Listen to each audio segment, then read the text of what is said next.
قال الله سبحانه وتعالى أعوذ بالله من الشيطان الرجيم بسم الله الرحمن الرحيم أطيعوا الله وأطيعوا الرسول وأولي الأمر منكم فإن تنازعتم في شيء فردوه إلى الله ورسوله إن كنتم تؤمنون بالله واليوم الآخر ذلك خير وأحسن تأويلا প্রশংসা আল্লাহ রাব্বুল আলামিনের জন্য, সালাত ও সালাম বর্ষিত হোক নবী মুহাম্মদুর রাসূলুল্লাহ সাল্লাল্লাহু আলাইহি ওয়াসাল্লাম। সূরাতুন নিসার 59 নম্বর আয়াত। আল্লাহ সুবহানাহু ওয়া তাআলা ইরশাদ করেন, আতিউল্লাহ, আনুগত্য করবে আল্লাহর, ওয়া আতিউর রাসূল, আনুগত্য করবে রাসূলের, ওয়া উলিল আমরি মিনকুম, এবং তোমাদের মধ্যে যারা উলিল আমর বা নির্দেশদাতা আছে তাদেরও আনুগত্য করবে। ফাইন তানাজাতুম ফি শাইইন, যদি তানাজা দেখা দেয়, ইখতিলাফ দেখা দেয়, মতবিরোধ দেখা দেয়, অনৈক্য দেখা দেয়, ফারুদ্দুহু, ফিরে আসবে ইলাল্লাহ, আল্লাহর দিকে, ওয়া রাসূলিহি, রাসূলের দিকে। ইন কুনতুম তুমিনুনা বিল্লাহ, যদি তোমরা আল্লাহতে বিশ্বাস স্থাপন করো, ওয়াল ইয়াউমিল আখির, এবং আখিরাতে পুনরুত্থান দিবসে তোমরা বিশ্বাস স্থাপন করো। যালিকা খায়রুম ওয়া আহসানু তা'ওয়িলা, এটাই তোমাদের জন্য কল্যাণের দিক থেকে উত্তম। আমরা যদি কোরআন থেকে পূর্ববর্তী মুসলিমদের ইতিহাস দেখি, তাহলে দেখা যায় যে আল্লাহ রাব্বুল আলামিন যুগে যুগে নেতৃত্ব নিজে সিলেকশন করে পাঠিয়েছেন মুসলিমদের ইউনিটির জন্য। মুসলিমদের ইউনিটির জন্য আল্লাহর সিলেকশনকৃত যে সব নেতৃত্ব ছিল তারা ছিল নবী এবং রাসূল। এটা কি রেকর্ডিং হচ্ছে? তো নবী এবং রাসূলরা এসে দুটো বিষয়ের দিকে আহ্বান করতেন, কোরআন দ্বারা প্রমাণিত। সেটা হচ্ছে ফাত্তাকুল্লাহ ওয়া আতিউন, তোমরা আল্লাহকে ভয় করো, অর্থাৎ আল্লাহকে মানো, ওয়া আতিউন, এবং আমার আনুগত্য করো, আমার ইত্তিবা করো, আমার অনুসরণ করো। বিষয় ছিল দুটো, ফাত্তাকুল্লাহ ওয়া আতিউন। সূরা আহজাবের সূরা আহজাবে আল্লাহ সুবহানাহু ওয়া তাআলা যেটা বলছেন, মা কানা মুহাম্মাদিন আবা আহাদিন মির রিজালিকুম ওয়ালাকিন রাসূলুল্লাহি ওয়া খাতামান নবী। আদম আলাইহিস সালাম থেকে নূহ আলাইহিস সালাম থেকে বলা যায়, নূহ আলাইহিস সালাম থেকে নিয়ে শুরু করে ঈসা আলাইহিস সালাম পর্যন্ত এই ধারাবাহিকতা, ফাত্তাকুল্লাহ ওয়া আতিউন, তোমরা আল্লাহকে ভয় করো এবং আনুগত্য করো কার? আমার। নবীরা এসে কথা বলছেন। আল্লাহর রাসূল সাল্লাল্লাহু আলাইহি ওয়াসাল্লামকে দিয়েও আল্লাহ পাক এই কথা বলেছেন, কুল, হে নবী আপনি বলে দিন, ইন কুনতুম তুহিব্বুনাল্লাহ, তারা যদি আল্লাহকে ভালোবাসতে চায়, ফাত্তাবিউনি, আপনি বলুন তারা যেন আপনার অনুসরণ করে। এখানে একটা গলত তরজমা করে আমাদের বিদাতীরা, সেটাও সাথে সাথে বলে দিই। ওরা বলে তারা যেন আপনাকে ভালোবাসে, কিন্তু কথাটা এখানে ভালোবাসার কথা নেই। ফাত্তাবিউনি মানে ভালোবাসা না, আল্লাহর ভালোবাসা পাওয়ার জন্য নবীর ইত্তিবা করতে বলা। ইত্তিবা মানে কদম বা কদম চলা, অনুসরণ করা। তো নবীর ইত্তিবা করলে, নবীর কদম বা কদম চললে, নবী যেভাবে চলছে সেভাবে চললে লাভ হবে কি? ইউহিব্বুকুমুল্লাহ, আল্লাহ বলছেন আমি আল্লাহ তাদেরকে কি করব? ভালোবাসবো। ভালোবাসলে লাভ হবে কি? ওয়া ইয়াগফির লাকুম যুনুবাকুম, আমি আল্লাহ তার জীবনের সমস্ত গুনাহ ক্ষমা করে দেব। আল্লাহু গফুরুর রহিম, আমি আল্লাহ অতিশয় দয়ালু মেহেরবান। তাহলে এখানে আল্লাহ বলতেছেন যে আল্লাহকে পাওয়ার ইমানের মৌলিক একটা বিষয় হচ্ছে আল্লাহর ভালোবাসা। ইমানের মৌলিক বিষয় যেটা, সেটা কি? আল্লাহর ভালোবাসা। তো এই আল্লাহর ভালোবাসাকে অর্জন করার মাধ্যম হচ্ছে নবীর ইত্তিবা। নবী সাল্লাল্লাহু আলাইহি ওয়াসাল্লাম শেষ, নবীর পরে আর কেউ আসবে না, খতম। আল্লাহ রাসূল বলেছেন, আনা খাতামুন নবিয়্যিন লা নবিয়্যা বাদি। খুব সেনসিটিভ বিষয়, কিন্তু বোঝার চেষ্টা করেন। আমার ভুল হতে পারে, ভুল হলে আমার মানে আমার ভুলটাকে যাতে সংশোধন হয় সেটাও দরকার। আমি যা বুঝেছি তাই আমি বুঝাচ্ছি। এখন নবী সাল্লাল্লাহু আলাইহি ওয়াসাল্লামের অনুসরণের ইত্তিবার মাধ্যমে আমরা কি করব? আল্লাহর ভালোবাসা অর্জন করব। তো নবী যতদিন ছিলেন সাহাবা একরাম রিদওয়ানুল্লাহি আলাইহিম আজমাইন নবীকে দেখে দেখে অনুসরণ করেছেন। অনুসরণ করার জন্য ব্যক্তি সত্তা লাগে। সত্তা ছাড়া আপনি অনুসরণ করবেন কি করে? সত্তাকে দেখবেন, সত্তা যা করে তাই করবেন। যেমন ও মাঝে মাঝে আমার কপি করে, বলে আমি আজকে কপি করছি, ঠিক আছে? ও আমাকে দেখে, আমার কথা শোনে, শোনার পরে ওইটাকে কপি করে। এখন আপনি রাসূল সাল্লাল্লাহু আলাইহি ওয়াসাল্লামকে দেখছেন, রাসূলের নকশা কদমে আপনি চলছেন। আর এটা পারছে কারা? সাহাবারা, যারা রাসূলকে ঈমানের সঙ্গে দেখেছে। রাসূলের ইন্তেকালের পরে রাসূলকে দেখা যাচ্ছে না। এখন আপনি কিভাবে অনুসরণ করেন? সত্তা নাই। এখন সত্তা যেভাবে চলেছে সেটাকে ধরে রাখা হয়েছে সুন্নায়, সেটাকে আমরা ফলো করলাম। কিন্তু আনুগত্যের একটা যে ক্ষেত্র, আনুগত্যহীন ভাবে ইসলাম চলতে পারে না। বিষয়টা অত্যন্ত গুরুত্বপূর্ণ এবং ইসলামের কোথাও দেখা যায় না যে নেতৃত্ব শূন্য অবস্থায় কোথাও ইসলাম রেখেছে। এই ধারাবাহিকতা আমরা দেখতে পাই। রাসূল, সেদিন বলছিলাম, রাসূল সাল্লাল্লাহু আলাইহি ওয়াসাল্লাম ইন্তেকালের সাথে সাথে কিন্তু এই নেতৃত্বের বিষয়টাকে কেন্দ্র করে আল্লাহ রাসূলকে দাফনই করা হয়নি। যে নেতৃত্ব শূন্য অবস্থায় মুসলিমরা থাকতে পারে না, বিষয়টা সাহাবা একরামের উপলব্ধিতে ছিল। এই জন্য সাহাবা একরাম কিন্তু এই জিনিসটাকে ক্লিয়ার না করে রাসূলকেও দাফন করে নাই। তাহলে বিষয়টা একটা গুরুত্বপূর্ণ বিষয়। এখন আমরা দেখতে পাই যে রাসূল ইন্তেকাল করেছেন, ইন্তেকালের পরে তাকে, সে যখন নাই, তার আনুগত্য কি করে করব? এই জন্য আল্লাহ রাব্বুল আলামিন আমরা দেখতে পাই এই রাসূলকে অনুসরণের করার কথা বলে, এই রাসূলের আনুগত্যের কথা বলে আল্লাহ আরেকটা অপশন রেখেছেন। এই আরেকটা অপশনের কথা পূর্ববর্তীতে ছিল না। যেহেতু নবী শেষ, আর নবীর পরে আর কেউ আসবে না, এই জন্য তৃতীয় একটা অপশন রয়েছে, আতিউল্লাহ আতিউর রাসূল ওয়া উলিল আমরি মিনকুম। এই তৃতীয় অপশনটা রাখা হয়েছে এই উম্মার জন্য, যেহেতু এই উম্মার যে নবী সে হচ্ছে শেষ নবী, তারপরে আর কোন নবী আসবে। এখন তৃতীয় যে অপশনটা রাখা হয়েছে, এই অপশনটা হচ্ছে, প্রথমটা আতিউন বলা হয়েছে, দ্বিতীয়টাও আতিউন বলা হয়েছে, আতিউল্লাহ আতিউর রাসূল। এই দুটো শর্তহীন আনুগত্য। এই দুটো আনুগত্যের ক্ষেত্রে কোনো শর্ত আরোপ করা যাবে না।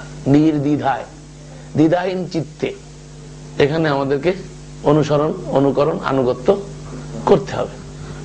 এখানে কোনো দ্বিধা হলে ইমানের সমস্যা হয়ে যাবে। কিন্তু তৃতীয় যেটা, সেখানে এসে আল্লাহ বলছেন ফাইন তানাজাতুম, যদি তানাজা দেখা দেয়, ইখতিলাফ দেখা দেয়, মত। তার কারণ এখানে আনুগত্য করতে গেলে ইখতিলাফ হতে পারে। তৃতীয় অপশনে আনুগত্য করতে গেলে মতনৈক্য হতে পারে, যেহেতু সে কিন্তু আল্লাহর সিলেকশন কৃত না। আর রাসূল হচ্ছে কি, মান আতা আর রাসূল ফাকাদ আতা আল্লাহ। রাসূলের আনুগত্য মানে আল্লাহরই আনুগত্য, আর মূলত আনুগত্য হচ্ছে আল্লাহর। ইসলামে কিন্তু মূল আনুগত্য পাওয়ার হকদার কে? আল্লাহ। এখন আপনি আল্লাহর আনুগত্য করবেন, আল্লাহকে তো দেখছেন না, তো বাস্তবে একটা স্বরূপ লাগবে। স্বরূপ ছিল মুহাম্মাদুর রাসূলুল্লাহ। মুহাম্মদ সাল্লাল্লাহু আলাইহি ওয়াসাল্লাম খাতামুন নবিয়্যিন, রাসূল সাল্লাল্লাহু আলাইহি ওয়াসাল্লাম তিরোধান হয়ে গেছে। এখন আমরা কার আনুগত্য করব? উলিল আমরি মিনকুম। উলিল আমরের আনুগত্য আমাদেরকে করতে হবে। এখন উলিল আমরের আনুগত্য হচ্ছে শর্তাধীন, অর্থাৎ এখানে শর্ত আছে। শর্ত কি? উলিল আমর মানতে গিয়ে যদি আমি কিতাব ও সুন্নাত থেকে দূরে সরে যাই, বা ইখতিলাফ দেখা দেয়, মতভেদ দেখা দেয়, মতনৈক্য দেখা দেয়, তাহলে আমাকে কি করতে হবে? ফারুদ্দুহু, ফিরে আসতে হবে। কোথায় ফিরে আসতে হবে? ইলাল্লাহ, আল্লাহর দিকে, অর্থাৎ তাইউল কিতাব ওয়াস সুন্নাহ ওয়া রাসূলিহি, কিতাব ও সুন্নাহর দিকে ফিরে আসতে হবে, যদি আমরা প্রকৃত ঈমানদার হই। আর এর সপক্ষে দলিল আছে হাদিসে, বুখারীতেই দলিল আছে যে আল্লাহ রাসূল সাল্লাল্লাহু আলাইহি ওয়াসাল্লাম একটা প্রতিনিধি দলকে পাঠালেন এক জায়গায়, এবং তার ভিতরে একজনকে আমির নিযুক্ত করে দিলেন, একজন নেতা নিযুক্ত করে দিয়ে বলেন তোমরা তার আনুগত্য করবে। ঘটনা কিন্তু আল্লাহ রাসূলের উপস্থিতিতে, রাসূল কিন্তু আছেন, ওয়ার্ল্ড বিশ্ব উলিল আমর, মওজুদ। তারপরে একটা প্রতিনিধি দল পাঠানো হচ্ছে তার নেতৃত্বে, তিনি আবার আর একটা নেতৃত্ব দিয়ে পাঠাচ্ছেন তার উপস্থিতিতে। তাহলে এ দ্বারা বোঝা যাচ্ছে যে একটা নেতা থাকতে সেই নেতা যদি আর একটা নেতা তৈরি করে দিয়ে পাঠায়, তার আনুগত্য করা জরুরি। এটা সুন্নাহ দ্বারা প্রমাণিত, স্বীকৃত। তাহলে রাসূল সাল্লাল্লাহু আলাইহি ওয়াসাল্লাম যখন পাঠিয়ে দিচ্ছে, তখন বলছে যে তোমরা তার আনুগত্য করবে। আমির যে বলছে কি যে তোমরা লাকড়ি জমা করো। লাকড়ি জমা করছে, বলছে এবার আগুন জ্বালাও। এরপরে বলছে আগুনে ঝাঁপ দাও। তো তখন সাহাবা একরাম বলছেন যে এই আগুন থেকে বাঁচার জন্য তো আমরা নাবির কাছে গেছি। নাবির কাছে এসে ঈমান গ্রহণ করার উদ্দেশ্য হচ্ছে আগুন থেকে বাঁচা, অর্থাৎ জাহান্নাম থেকে বাঁচাতে। আর আপনি আমাদেরকে আগুনে যেতে বলছেন। তারা ওখানে আগুনে ঝাঁপ দেয় নাই, এক্ষেত্রে তারা আনুগত্য করে নাই। বাহ্যিক দৃষ্টিতে কিন্তু এটা অপরাধ প্রমাণিত হচ্ছে। তখন আল্লাহ রাসূল বলছে যে আমিরকে মানবে, তার আনুগত্য করবে। কিন্তু তারা কিন্তু আমিরের আনুগত্য করছে। তারা কি করছে? ফিরে আসছে। ফিরে আসে ঘটনা এসে রাসূল সাল্লাল্লাহু আলাইহি ওয়াসাল্লামকে যখন বলছে, আল্লাহ রাসূল বলছেন তোমরা যদি তার আনুগত্য করতে তাহলে জাহান্নামেই চলে যেতে। তার মানে ইন্নামাত তাআতু বিল মারুফ, হাদিসে এসেছে ইন্নামাত তাআতু বিল মারুফ। আনুগত্য হবে মারুফ ক্ষেত্রে, মুনকার ক্ষেত্রে আনুগত্য হবে না। তাহলে বোঝা যাচ্ছে যে আমির নিযুক্ত করে চলতে হবে। কিন্তু আমির নিযুক্ত, এখন আমির তো একাধিক হতে পারে। একাধিক আমির আমাদের দেশে আছে, সবাই বলতেছে আমার নেতৃত্ব মেনে নাও। ইসলামী আন্দোলন করার জন্য এদেশে অনেক নেতৃত্ব আছে, আমি কোন নেতৃত্বে যাব? আমাদের প্রশ্ন হচ্ছে এখানে। এখন ইসলামী আন্দোলন এখানে আছে কিনা এটা দেখতে হবে। যারা বলছে যে আমরা ইসলামী আন্দোলন করছি, তারা আদৌ ইসলামী আন্দোলন করছে কিনা। ঠিক আছে, এই যে কথা একটু আগে আবুল ভাই বলছিল, বুখারী শরীফের বঙ্গ অনুবাদক আজিজুল হক সাহেব, ৫ম খণ্ড, ইনি বুখারী শরীফের বঙ্গ অনুবাদ করেছেন। ভালো কাজ করেছে, নিঃসন্দেহে একটা ভালো কাজ। বুখারী শরীফ আর বঙ্গ অনুবাদ মানে কি? বুখারী শরীফ যেটা আরবি আছে ওইটা বাংলায় করে দিয়ে বাংলা ভাষী মানুষকে বোঝানো। এর ভিতরে নিজস্ব কোনো কিছু ঢুকানোর অধিকার নাই। যদি কেউ ঢুকোয় তাহলে কি হবে? খেয়ানত হয়ে যাবে। আমানতদারি হচ্ছে সেটাই, যেটা এখানে আছে তার বাংলা করে দিয়া মানুষকে বাংলা ভাষীকে বোঝানোর জন্য, এটা দাওয়াত, তাই তো। কিন্তু সে এখানে কি করছে? টিকা টিপ্পনী আর এর শুরুতে যা করছে, আমি সেদিন বক্তব্যের ভিতরে যেটা বলছিলাম, উনি আজকে কিতাব নিয়ে আসছেন।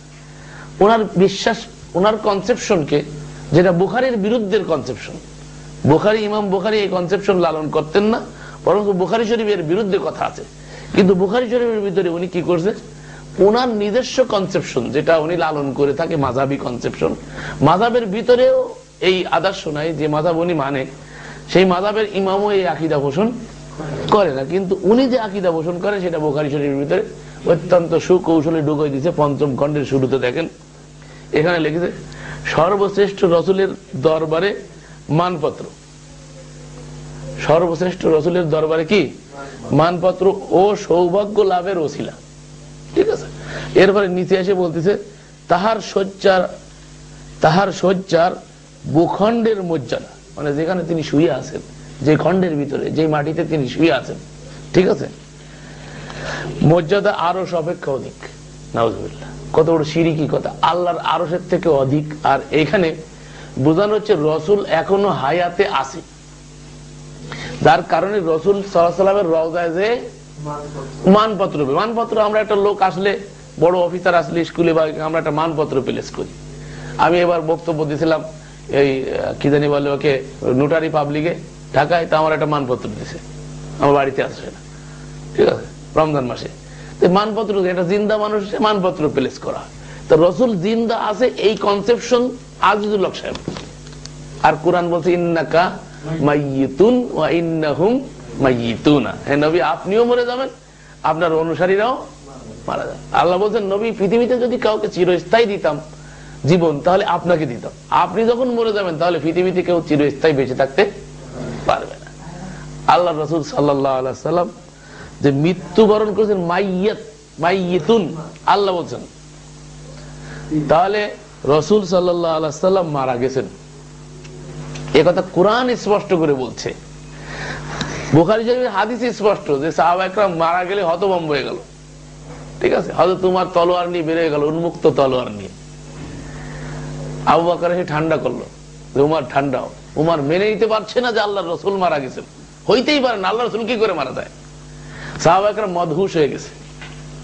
আবু বকর এসে আয়াত পড়তেছে, ইন্নাকা মাইয়িতুন ওয়া ইন্নাহুম ওয়া মুহাম্মাদিন ইল্লা রাসূল, মুহাম্মদ রাসূল সাল্লাল্লাহু আলাইহি ওয়াসাল্লাম, রাসূল ছাড়া আর কিছুই নয়।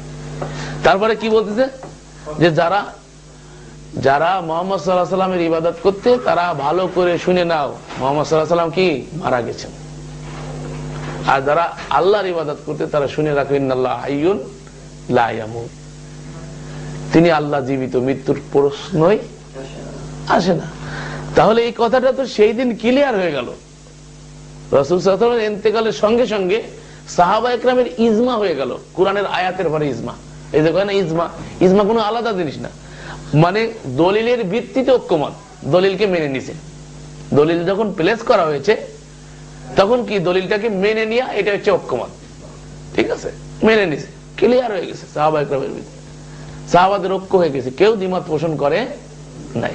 তাহলে আজকে আজিজুল হক সাহেবের এই কথা মানবেন, বুখারী শরীফের হাদিস মানবেন, না পঞ্চম খণ্ডে ওনার নিজস্ব লালন করা এই আদর্শ কি মানবেন? এই আদর্শ মানলে বুখারী শরীফের বিরুদ্ধে চলে যায়, কোরআনের বিরুদ্ধে চলে যায়। এখন আপনি কোরআন মানবেন না আজিজুল হক সাহেবের আদর্শ মানবেন?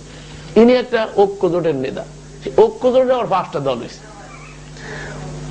ইসলামী ঐক্যের নামে একটা দল করছে। উনি একটা দলে ছিলেন সর্বপ্রথম, আজিজুল হক সাহেব সর্বপ্রথম খেলাফত আন্দোলনে ছিলেন। আমি সেই খেলাফত আন্দোলনের প্রার্থী ছিলাম। ওই কত ফেব্রুয়ারি, 15 ফেব্রুয়ারি একটা নির্বাচন হয়েছিল, 15 ফেব্রুয়ারি খালেদা জিয়াদের নির্বাচন দিয়েছিল, আমার জোর করে দাঁড় করে দিয়েছিল। তখন আমি করাচি থেকে নতুন আসি, এই দেশে কিছু জানি না, দিল দাঁড় করে জোর করে বটগাছ মার্কা। তো উনি খিলাফত আন্দোলনে ছিলেন হাফিজ চৌধুরীর নেতৃত্বে। সেখান থেকে বেরোয় এসে উনি সর্বপ্রথম কি করলেন? ঐক্য জোট করলেন। আবার চরমনাই এলারা বেরোয় শাসনতন্ত্র করলো। ওটা তো শাসনতন্ত্র, ওটা হচ্ছে শোষণতন্ত্র। ওটা কি তন্ত্র? শোষণতন্ত্র, শোষণ করা হচ্ছে। তো যাই হোক, এভাবে করে আমরা দেখতে পাই যে এই যে একটা নেতৃত্ব, উনিও কিন্তু ওনার একটা নেতৃত্ব আছে, উনি একটা দলের আমির। এখন ওনার নেতৃত্বে যে আমরা যাব, তো ওনার নেতৃত্বটা তো ইসলামী নেতৃত্ব হতে হবে। তো ওনার নেতৃত্বে তো আমরা ইসলামের কিছুই পাই না। বুখারী শরীফ বঙ্গ অনুবাদ করতে উনি প্রতিবাদ করেছেন, ওনার নিজস্ব মতামত ঢুকিয়ে দিয়েছেন, যেটা ইসলাম না, ইসলামী বিষয়গুলোকে তিনি ঢুকিয়ে দিয়েছেন। এর জ্বলন্ত অসংখ্য প্রমাণ আমাদের কাছে এই বুখারী শরীফের 5ম খণ্ডের ভিতরে দেখাইতে পারে। এই যে আজকে সামনে আসতেছে মৌলুদ, মিলাদুন নবী, 2 দিন পরে উনি এখানে মৌলুদ নিয়ে একটা চ্যাপ্টার, একটা অনুচ্ছেদ আনিছে, অথচ বুখারী শরীফ এটা নাই। সিরাতুন নবী নামে এখানে একটা অনুচ্ছেদ এনেছে, অথচ বুখারী শরীফ এটা নাই। অথচ উনি একটা অনুচ্ছেদ নিজের পক্ষ থেকে এর ভিতরে ঢুকিয়ে দিয়েছে 5ম খণ্ডে। আবার তিনি আবার স্বীকৃতিও দিচ্ছেন যে এই 5ম খণ্ড সিরাতুন নবী সংকলনের প্রকাশ করা হইল, মূল বুখারী শরীফে এই শিরোনামে কোনো অধ্যায় নাই। এই দেখেন, এই দেখেন উনার বক্তব্য, উনি এটা স্বীকার করছে। তাহলে উনি এটা এখানে সংযোজন করেছে, নিজের পক্ষ থেকে ঢুকাইছে, যা বুখারীতে নাই তাই উনি ঢুকাইছে। এই অনধিকার চর্চা উনি করেছে। তারপরে বালাগাল উলাবে কামালি, এটা নবীরে বাড়াইতে বাড়াইতে আল্লাহর উদ্দে নিয়ে যাওয়া হয়েছে। দেখেন, এটা তো আগের দিন বক্তব্যে বলা হয়েছিল, ওইদিকে আমি বলতে চাচ্ছি না। নবী নিজেই সর্বোচ্চ আসনে আসীন হয়েছেন নিজে, আর আল্লাহ বলছেন ওয়ারাফা'না লাকা যিকরা। কোরআন বিরোধী আকীদা এই বালাগাল উলাবে কামালি, এই শিরকি আকীদা বিশ্বাস, যেটা আল্লাহ রাসূল সাল্লাল্লাহু আলাইহি ওয়াসাল্লাম বলেছে ঈসা ইবনে মারইয়াম লা তাতরুনি কামা আতরাতান নাসারা, যেমন ইহুদি নাসারারা মানে তাদের নবীকে নিয়ে বাড়াবাড়ি করেছে, তোমরা আমাকে নিয়ে তেমন বাড়াবাড়ি করো। ফাকুলু আব্দুল্লাহি ওয়া রাসূলি, তোমরা বলো আমি আল্লাহর দাস এবং রাসূল। আগে দাস। দেখেন বিষয়টা এত গুরুত্বপূর্ণ, ইসলামের সবথেকে গুরুত্বপূর্ণ বিষয়, যেটা সবথেকে আশ্চর্যজনক বিষয় ইসলামে কি জানেন? মেরাজ, ইসরা। এই ইসরা মেরাজের ঘটনা বর্ণনা করতে গিয়ে কোথায় গেছে?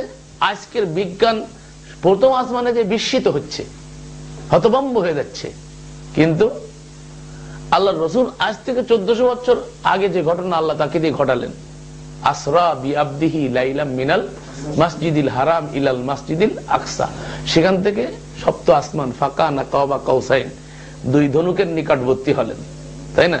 এত নিকটবর্তী আল্লাহর হয়ে গেলেন সপ্ত আসমান ভেদ করে, যেখানে জিব্রাইল আমিন বলছে আর আগে যাওয়ার অধিকার আমার নাই। আগে গেলে কি হবে? আমার সমস্ত পরগুলো জ্বলে ভস্ম হয়ে যাবে, আগে যাওয়ার অধিকার আমার। নুরীদের সর্দার যেখানে যেতে পারছে না, মাটির সর্বশ্রেষ্ঠ মানুষকে আল্লাহ সেখানে পৌঁছে দিচ্ছেন। তো সেইখানে পৌঁছে যাওয়া দিচ্ছে, সেই ঘটনা বর্ণনা করতেছে আল্লাহ বলছেন এত ঊর্ধ্বে আসার পরেও তিনি দাসত্বের শৃঙ্খল থেকে মুক্ত হতে পারেন নাই। আল্লাহ রাব্বুল আলামিন এই কথাই কোরআনে বলছে, সুবহানাল্লাযী, পবিত্র হচ্ছে সেই সত্তা, বি আবদিহি, সিও দাস, বি রাসূলিহি বলিনি, আল্লাহ বলছেন সিও বান্দা, সিও বান্দাকে আল্লাহ এখানে বান্দা বলে, বি আবদিহি লাইলাম মিনাল মাসজিদিল হারাম ইলাল মাসজিদিল আকসা।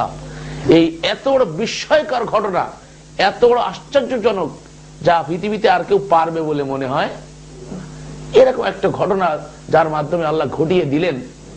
সেই লোকটারে বলছে যে তুমি আমার কাছে এত কাছে হওয়ার পরেও আবদিয়াতের শৃঙ্খল থেকে তুমি মুক্ত হতে পারো না, এটা বোঝাতে চাচ্ছে। অথচ দেখেন রসুলকে বাড়াইতে বাড়াইতে কোথায় নিয়ে যাওয়া হয়েছে। ইমামু কা রুতবা নবী সে বাড়ায়, নবী কো জো চাহে খুদা কর দিখায়। নবীরে বাড়াইতে বাড়াইতে আল্লাহর ঊর্ধ্বে নিয়ে গেছে, আর ইমামরে বাড়াইতে বাড়াইতে নবীর ঊর্ধ্বে নিয়ে গেছে। এই সমস্ত ঘটনাগুলোর এগুলা এর ভিতরে ঘটাইছে। এখানে রসুলের নাম নিয়ে এত বাড়াবাড়ি করছে, দেখেন যে রসুলের নামের আবার একটা নকশা বানাইছে। এই নকশা বানায় সেটারে আবার ওই যে প্রসূতির গলায় বাজিয়ে দিতে হবে। আগে দেখছিলাম সেটা বানতে হবে ওই গুপ্ত অঙ্গের কাছে, নাউজুবিল্লাহ, সেটারে এখন গলায় দিছে, মানে ধাক্কা খাইতে খাইতে এখন গলায়। এখানে লেখছে এটা কবির কবিতা, রসুলকে নিয়ে সে কবি কবিতা লেখছে। এই পঞ্চম খণ্ডের পৃষ্ঠা নাম্বার হচ্ছে 46 পৃষ্ঠা। তো 46 পৃষ্ঠায় এইখানে বলতেছে, আল্লাহর আদর সোহাগ করিয়া নিজের নাম হইতে তাহার নাম বাহির করিয়াছেন। বুঝতে পেরেছেন? অধিকন্তু মহান আরশের অধিপতি আল্লাহ হইছেন মাহমুদ। আল্লাহর নাম কি? মাহমুদ, নামের যাহার অর্থ প্রশংসিত। দেখেন বাড়াবাড়ি কাকে বলে। এবং হযরতের নাম হইল মুহাম্মদ, যাহার অর্থ চরম প্রশংসিত। মাহমুদ আল্লাহ প্রশংসিত, আর মোহাম্মদ হচ্ছে কি? চরম প্রশংসিত। মোহাম্মদ সাল্লাল্লাহু আলাইহি ওয়াসাল্লামকে আল্লাহ রুদ্ধে ইমামু কা রুতবা নবী সে বাড়ায়, নবী কো জো চাহে খুদা কর। এরা কি করে? এরা এই বেরলভীদেরকে কয় কি যে ওরা নবীরে নিয়ে বাড়াবাড়ি করে, কিন্তু এ কত বাড়াবাড়ি করছে দেখেন ইয়াজুল হক সাহেব। তারপরে এখানে টিকা দিছে, হয়েছে সেই কবিতা, আরবি কবিতা, কবিতার নিচে একটা টিকা, টিকা এসে এনে এই কবিতাটারে আবার তাবিজের নকশা বানাইছে। দেখেন তাবিজের নকশা, পঞ্চম খণ্ড পৃষ্ঠা নাম্বার হচ্ছে 47 পৃষ্ঠায় তাবিজের নকশা। স্যার আপনি ঘুমাচ্ছেন নাকি? এই তাবিজের নকশা দেখেন। এই তাবিজের নকশার নিচে লিখিছে, আদর সোহাগ মোহাম্মদ নামের বিশ্লেষণে কবি হাসান রাদিয়াল্লাহু তাআলা, হাসান রাদিয়াল্লাহু তাআলা বানাইছে। চাক বানাক উল্লেখিত উক্তি আল্লাহ তাআলার নিকট আমি অতি মকবুল ও পছন্দনীয় হইয়াছে। ঠিক আছে, এটা পছন্দনীয় হয়েছে কবিতা।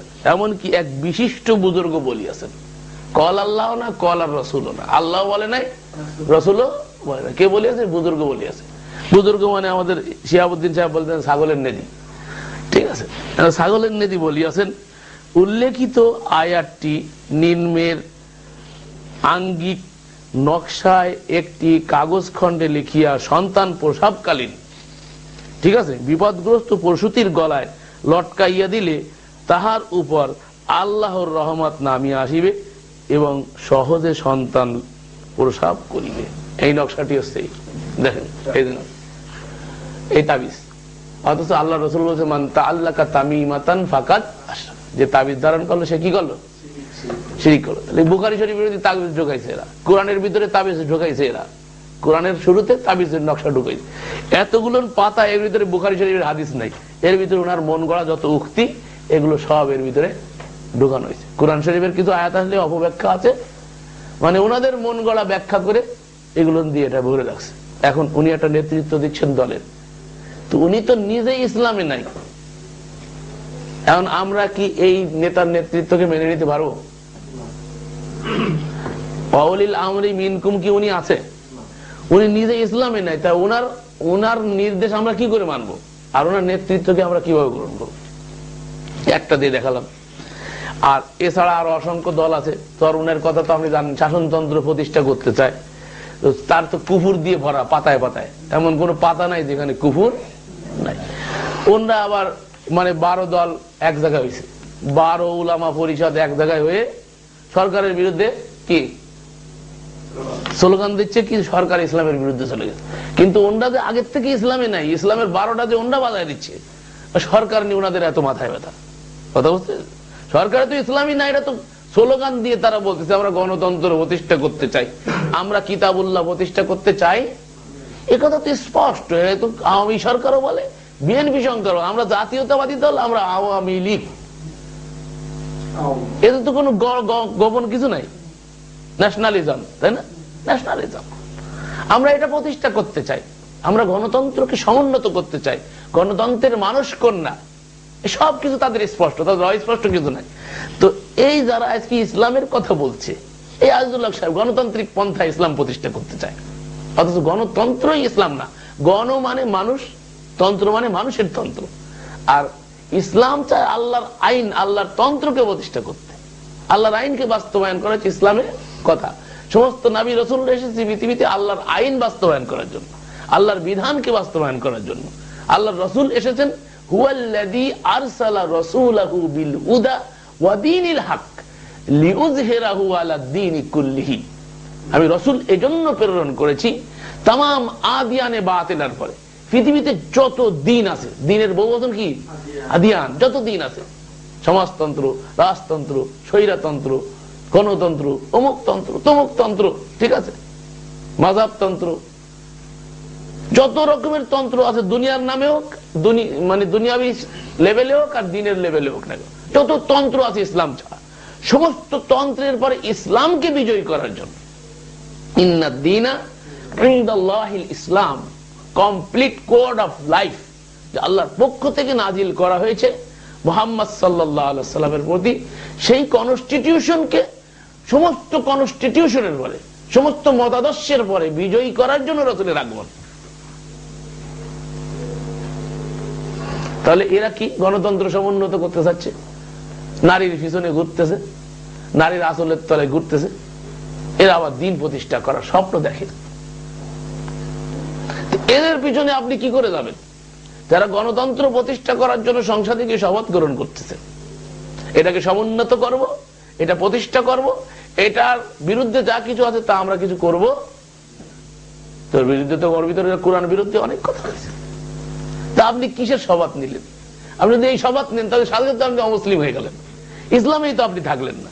এই আজিজুল হক সাহেব সংসদ সদস্য হয়েছে, তিনি শপথ নিছেন না? তিনি ঐক্যজোটের নেতা ছিলেন, তিনি সংসদে গেছেন, শপথ গ্রহণ করছেন দলীয় নেতা হিসাবে। তিনি সংসদে যখন শপথ গ্রহণ করছেন, তোর ইমানের তো খাতেমা ওখানে হয়ে গেছে, ইমানের তো 12টা ওখানে বেজে গেল। তো এই লোকের নেতৃত্বে আপনি কি করে যাবেন? এই লোককে কি করে উলিয়ে রাখবেন?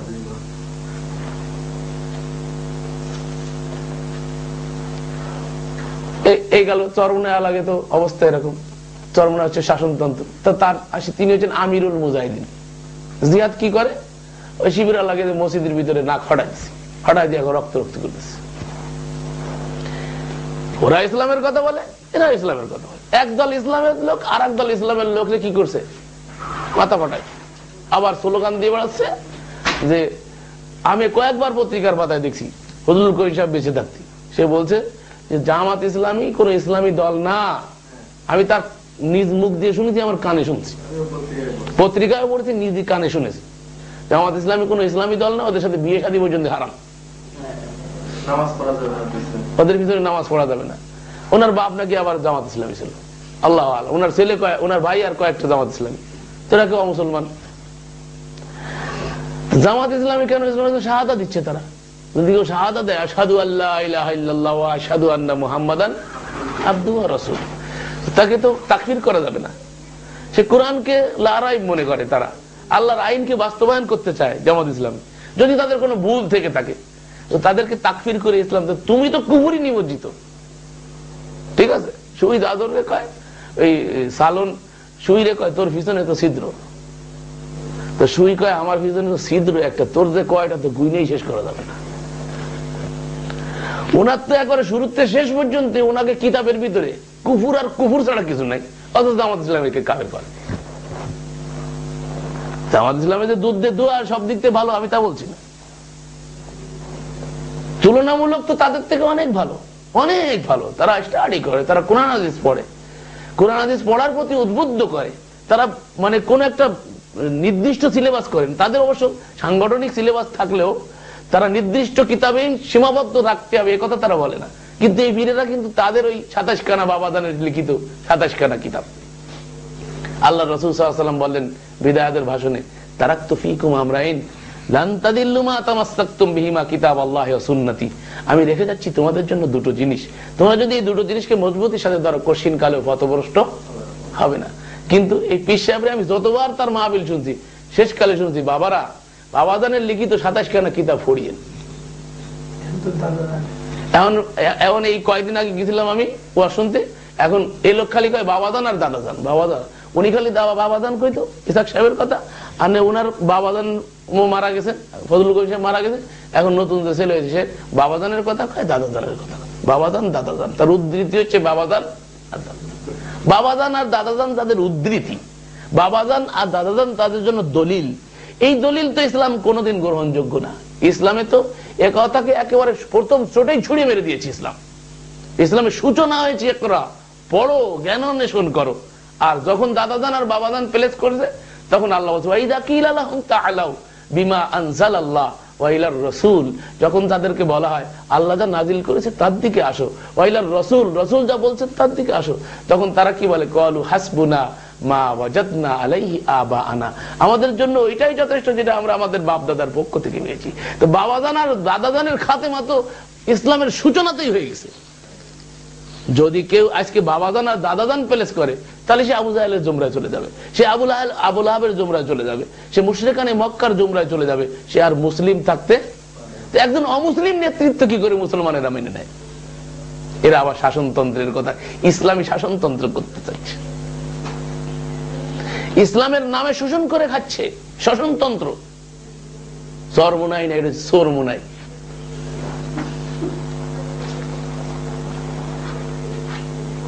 স্পষ্ট ভাবে জাতিকে ধোঁকা দেওয়া হচ্ছে ইসলামের নামে।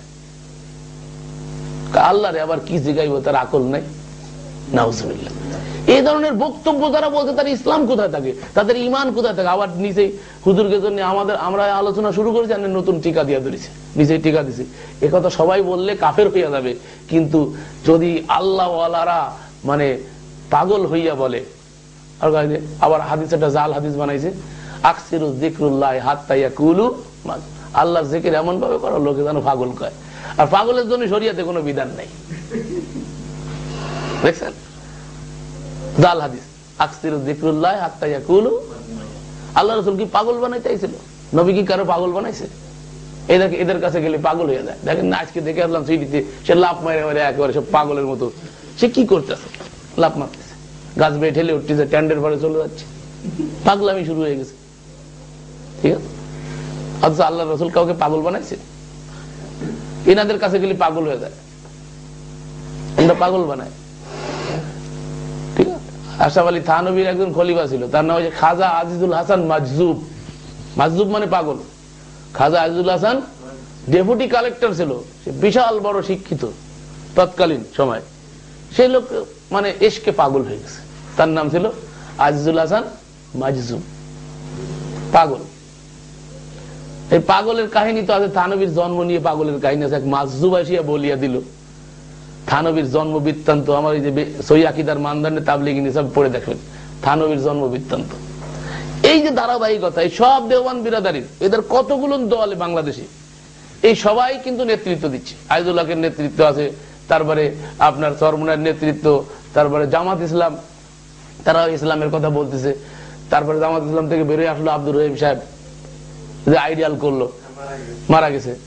এভাবে করে দেখা যাচ্ছে যে খন্ডের অভাব নেই। এই সবগুলো বাদ দিয়ে আমরা মূল জায়গায় ফিরে আসি। যারা বলতেছে ফারুদ্দু ইলাল্লাহি ওয়া রাসূল, যারা বলে আমরা কুরআন সহিহ হাদিস মানি, তাদের কাছে আসি। ওইগুলো বাদ, ওইগুলো ডিলেট হয়ে গেছে। ওগুলো ধর্তব্য না আমাদের কাছে। যা বললাম এগুলো ধর্তব্য বিষয় না। যারা আজকে বলতেছে কোরআন সহিহ হাদিস মানে, ঠিক আছে, তাদের স্লোগান কি সকল বিধান বাতিল করো, ওহির বিধান। আমরা একটু তাদের বিষয়টা দেখি। এদেশে আহলে হাদিস আন্দোলনের নেতা ছিল আব্দুল্লাহ আল কাফি আল কুরাইশি। তার ইন্তেকালের পরে তার ভাতিজা আব্দুল্লাহ আল কি ডক্টর আব্দুল বারি, ডক্টর আব্দুল বারি রে আবার অনেকে বলে বাড়ি সার বাড়ি সার বাড়ি, এনারা শিরিক করে। বাড়ি হচ্ছে আল্লাহ, কথা বুঝতে পেরেছেন? ম্যাক্সিমাম লোকজন আমি শুনেছি বাড়ি সার, ঠিক আছে, পিসার বাড়ি সার শোনেন নাই? বাড়ি সার, বাড়ি সার শোনেন না? শোনেন, শোনেন। তো এই বাড়ি সার বলা যায়। আবার কেউ কেউ বলতো ডক্টর বাড়ি, আল্লাহরে ডক্টর বানাইছে, কথা বুঝতে পারছেন? এখানেও শিরিক। আব্দুল বারি বলতে হবে, ঠিক আছে, অনেকেই বলতে শুনিনি, অনেকের মুখেই শোনা যায়নি। তো যাই হোক, ওনার থাকাকালীন ডক্টর গালিব বেরিয়ে গেল, ঠিক আছে। আজকেই বলতেছিলাম আইজুর রহমান সিদ্দিকী সাহেবকে যে ইসলামে কথা হচ্ছে যে একটা নেতৃত্ব থাকতে কেউ যদি আর একটা নেতৃত্ব গজায় তাহলে ওই নেতৃত্বকে কতল করে দিতে হবে, ঠিক আছে। নেতৃত্ব কয়টা থাকবে? একটা। এখন গালিব আর একটা নেতৃত্ব গজাইলো, আমি ডাইরেক্ট গালিব সাহেবকে জিজ্ঞেস করছি আপনি কেন এটা করলেন? আমি শুরুতে তখন এই মসজিদ চেঞ্জ করে তারপর গেলাম রাজশাহীতে, তাকে এরকম জিজ্ঞেস করলাম। তো বলছে উনি তো সভাপতি ছিলেন, উনি তো ইমারত প্রতিষ্ঠা করেন। ইমারত তো আমি প্রথম প্রতিষ্ঠা করছি, গালিব সাহেবের মুখে শুনছি, ডক্টর গালিবের মুখে, ঠিক আছে। এর আগে ইমারত ছিল না। আবার অন্য বলে যে এই জমিয়াত থেকে বেরোয় যে আন্দোলন করছে ওরা ইসলাম থেকে বেরোয় গেছে, ঠিক আছে। এখন দেখেন একদল আরেক দলকে তাকফির করতেছে। গালিব থেকে বেরিয়ে আবার মুসলিউদ্দিন কয়েকদিন আগে বেরিয়ে গেল, তারপরে আর একটা দল আছে তারা বেরিয়ে গেছে, তারপরে আব্দুর রউফ সাহেব একটা করলো, তার নাম হচ্ছে আহলে হাদিস তাবলীগ ইসলামী, ঠিক আছে। আর মনিরউদ্দিন আবার কয়েকদিন আগে আর এক দল নিয়ে বেরিয়ে গেল, ঠিক আছে। আমার নাম দিচ্ছে জামাআতে, আইনের পরে একটা আলিফ আছে, জামাআতে আহলে হাদিস, ঠিক আছে। হাসার কিছু না। এখন দেখেন আপনি যদি ভালো মনে করেন এই সমাজে কাউকে, তাহলে আহলে হাদিসদের কাছে অনেক হক আছে, যেটা সত্য সেটা বলতে হবে। আহলে হাদিসদের কাছে অনেক হক আছে, কিন্তু আহলে হাদিসের নামে যে এতগুলো দল হয়েছে, আর আপনি কোন নেতৃত্বে যাবেন, কোনটা মানবেন আর কোনটা ছাড়বেন? তাদেরকে যখন বলা এটা কেন করতেছেন, তখন আমরা আকীদা আমলে এক আছি। আচ্ছা, আকীদা আমলে যদি আপনারা এক থাকেন তাহলে একে অপরকে দেখতে পারেন না কেন? একে অপরের বিরুদ্ধে কেন? আবার আমার নেতৃত্ব আলাদা আলাদা কেন? নেতৃত্ব নয় ধরে নিলাম আপনারা আলাদা আলাদা করছেন, কিন্তু আপনাদের আকীদা আমল যদি এক থাকে তাহলে তো ভ্রাতৃত্ব বোধ থাকবে, তাহলে একজন আরেকজনকে দেখতে পারেন না। অনেক সমস্যা আছে। গালিব সাহেব বলতেছে যে 7 ভাগে কুরবানি করা যাবে না, ঠিক আছে। আবার আহলে হাদিসদের ভিতর থেকে একজনে বই লিখেই ফেলা দিয়েছে 7 ভাগে কুরবানি করা যাবে। মনিরউদ্দিন সাহেব তো আবার ওইখান থেকে মানে লিফলেট ছেড়ে দিছে 7 ভাগে কুরবানি করা যাবে। আকরামুজ্জামান সাহেবের ভাই সৌদি আরব থেকে লিখে পাঠাইছে, গালিব সাহেবের আত্মহারিকে দিছিল, ঠিক আছে, ওইটা লেখা ছাপানোর জন্য। কিন্তু যেহেতু গালিব সাহেবের মতের বিরুদ্ধে, মানে এটা গালিবি মাযহাব, গালিবি মাযহাবের বিরুদ্ধে চলে গেছে, এজন্য ওটা আর ওই আত্মহারিক পত্রিকায় ছাপানো হয় নাই। তাহলে এখন বলেন, এই যে আহলে হাদিসের নামে এতগুলো দল, আপনি কোন নেতৃত্ব মানবেন? হ্যাঁ, প্রশ্নের উত্তর দিচ্ছি আমি, প্রশ্নের আসল জায়গায় চলে আসছি। এখন এই আহলে হাদিসরা আসলে দিনের পরে আছে কিনা, আমি আপনাকে মানে আমার যতটুকু বুঝ আসছে, আমার অভিজ্ঞতার আলোকে বলি, আহলে হাদিস শব্দটাই দিন না, দিন না, দিনে নাই এটা। যদি এই শব্দটা নিয়ে সংগঠন করা হয়, এই শব্দটাকে যেভাবে তারা মানছে এভাবে যদি মানা হয়, তাহলে এটার দাম দিন না।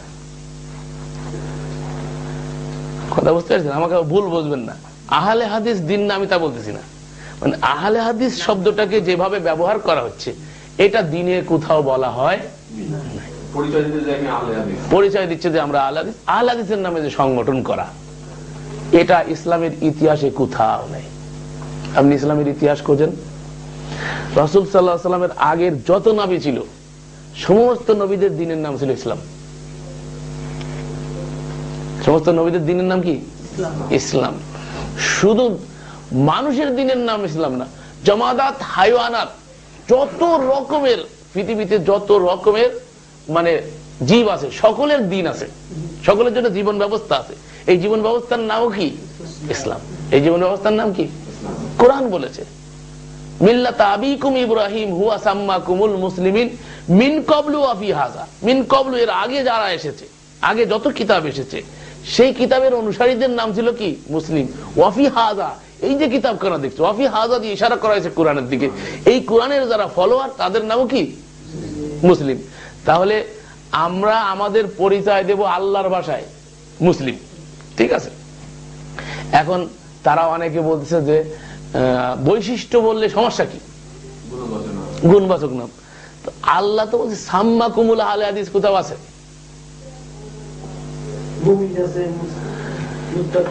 মুত্তাকি, এগুলো নাম না, ইসম নাই। ওখানে দেখো সাম্মা ইয়াসুম্মু, ইসমুন থেকে। ইসমুন মানে কি? নাম। তোমাদের নাম কি হবে? নাম কি হবে? এটা আল্লাহ মানে স্পেশাল আল্লাহ বলে দিয়েছেন, তোমাদের নাম হবে মুসলিম। আর আল্লাহ বলছে তোমরা পরিচয় দাও কি? তোমরা কি বলো? ওয়াকালা ইন্নানি মিনাল, আল্লাহ নিজে পরিচয় দিতে বলছে। ওয়াকালা, তোমরা বলো ইন্নানি মিনাল, নবীকে আল্লাহ বলছে আউয়ালাল মুসলিমিন, আপনি বলুন আমি সর্বাগ্রে মুসলিম। নবীকে আল্লাহ বলতে বলছে। তাহলে আল্লাহ শিখাচ্ছে যে বিষয়টা, এটাকে উপেক্ষা করে তারা বলছে সকল বিধান বাতিল করো, ওয়াহির বিধান কায়েম করো। তারা কি ওয়াহির বিধান কায়েম করছে? তার নামের সপক্ষে একটা দলিল প্লেস করতে পারবে না। এই নামটাকে প্রতিষ্ঠা করার জন্য তাদের থিসিস করা লাগছে, এত একটা মোটা বই লেখা লাগছে।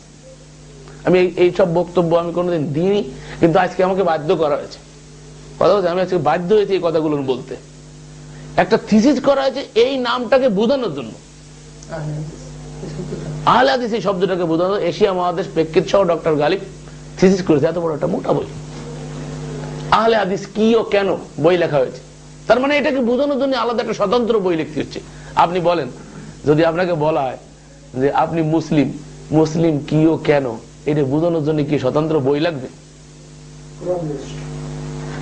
কোরআন যথেষ্ট। শুধু তাই না, এটা শব্দটাই বলে দেয়, পৃথিবীর ইতিহাস বলে দেয় যে নবী রাসূলরা এসে পৃথিবীকে দুই শিবিরে বিভক্ত করেছে। নবী রাসূলরা যে দাওয়াত দিত, ইসলামের দাওয়াত দিত, তাই তো? ইসলাম যারা গ্রহণ করে নিত তারা কি হতো? মুসলিম হতো। আর যারা গ্রহণ করতো তারা কি হতো? অমুসলিম। এটা সোজা কথা। একটা মুসলিম উম্মাহ আর একটা অমুসলিম উম্মাহ। উম্মাতাম মুসলিমাতাল লাক, আল্লাহ কোরআনে বলেছে উম্মাতাম মুসলিমাতাল লাক, আল্লাহ কোরআনে বলে দিয়েছেন। তাহলে উম্মাতে মুসলিমা আর অমুসলিম উম্মাহ, ঠিক আছে? এই দুটো গ্রুপ। এর ভিতরে আর একটা গ্রুপ আছে, সেটা মুনাফিক। সে গ্রুপটা হচ্ছে মুনাফিক, একটা মুসলিম আর অমুসলিম। আর মাঝখানে একটা গ্রুপ আছে, সেটা কি? মুনাফিক। এরা হচ্ছে দোদেল বান্দা, এদিকেও থাকে ওইদিকেও থাকে, সুবিধাবাদী। এদের ব্যাপারে কোনো শরিয়াতের, আল্লাহ রসুল সাল্লাল্লাহু আলাইহি ওয়াসাল্লাম সরাসরি কোনো বিধান দিয়ে যান নাই। রসুলের পিছনেও তারা নামাজ কালাম পড়তো, ঠিক আছে? রসুলের পিছনেই থাকতো। এদের বিষয়টা আল্লাহর পরে ছেড়ে দিতে হবে, ঠিক আছে? কিন্তু এরা জাহান্নামে সব থেকে নিম্ন স্তরে থাকবে। ইন্নাল মুনাফিকিনা ফিদ দারকিল আসফালি মিনান নার। কিন্তু সরাসরি যেহেতু আল্লাহ কোরআনে বলছে যে এই মদিনার ভিতরে অনেক মুনাফিক আছে, আপনি চেনেন না, আমি আল্লাহ চিনি, আল্লাহ বলছেন কোরআনে। তাহলে বোঝা যাচ্ছে যে মুনাফিকের বিষয়টা তারা ভিতরে রাখে। এই জন্য নবী গায়েবের খবর রাখতেন না। আল্লাহ যদি জানাই দিতেন তাহলে নবী জানতেন, না জানাই দিলে নবী জানতেন না। কিছু কিছু মুনাফিকের হয়তো আল্লাহ জানিয়ে দিচ্ছেন, আল্লাহ রসুল জানতেন যে এটা মুনাফিক, তারপরে আল্লাহ রসুল সাল্লাল্লাহু আলাইহি ওয়াসাল্লাম সকলকে বলতেন না। একজন সাহাবী ছিল আল্লাহ রসুলের রাজদার সাহাবী হুযায়ফা রাদিয়াল্লাহু তাআলা, তার কাছে আল্লাহ রসুল সাল্লাল্লাহু আলাইহি ওয়াসাল্লাম এই কথাগুলো বলতেন যে অমুক অমুক এই সমস্যা আছে। এগুলো আল্লাহ রসুল তার কাছে গোপন তথ্য। রাজদার সাহাবী, অনেকেই কিন্তু কথা গোপন রাখতে পারে না, পেটে রাখতে পারে না। ভালো সাহাবী কিন্তু তারপরে পেটে রাখতে পারে না। এই জন্য দেখা যায় যে একজন বিশেষ লোক লাগে একটা মানুষের, যে নেতৃত্ব দেয়, তার একটা বলি, তার একটা এরকম লোক লাগে যে আমানতদার, কথা পেটে রাখতে পারে। এটা একটা বিষয়, সবাই কিন্তু কথা পেটে রাখতে পারে না। তো যাই হোক, আল্লাহ রাসূল সাল্লাল্লাহু আলাইহি ওয়াসাল্লামের এই যুগ পর্যন্ত আমরা দেখতে পাই সমস্ত নবীরা কি ইসলামের দাওয়াত দিয়েছে। আর ইসলাম যারা গ্রহণ করে তারা কি মুসলিম। এখন তারা বলতে চাচ্ছে, দেখেন আজকে আমি আসার সময় চিন্তা করতেছিলাম, সেটা হচ্ছে কি এই ঈদে মিলাদুন নবী, চ্যানেল আইতে দেখবেন ঈদে মিলাদুন নবী প্রতিষ্ঠা করার জন্য বুখারী শরীফের দলিল নিয়ে আসছে। এই বুখারী শরীফের ভিতরে আজুল সব, যদিও বুখারী শরীফে নাই, উনি নিজে মিলাদ হুজুরের ওয়ালাদাত শরীফ অর্থাৎ রাসূল সাল্লাল্লাহু আলাইহি সাল্লাম যে জন্মগ্রহণ করেছেন সেই ব্যাপারে একটা অধ্যায় উনি এখানে নিয়ে আসছেন।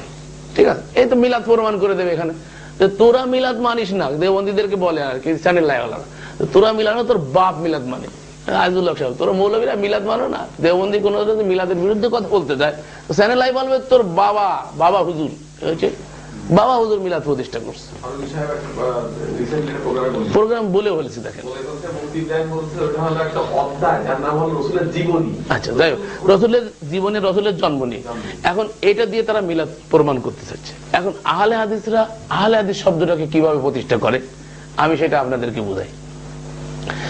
ডক্টর গালিব তার থিসিসের ভিতরে যে কোরআনে আল্লাহ 14 জায়গায় কোরআনকে হাদিস বলেছে, বোঝার চেষ্টা করবেন। 14টা স্থানে 14টা সূরায় আল্লাহ কোরআনকে কি বলেছে?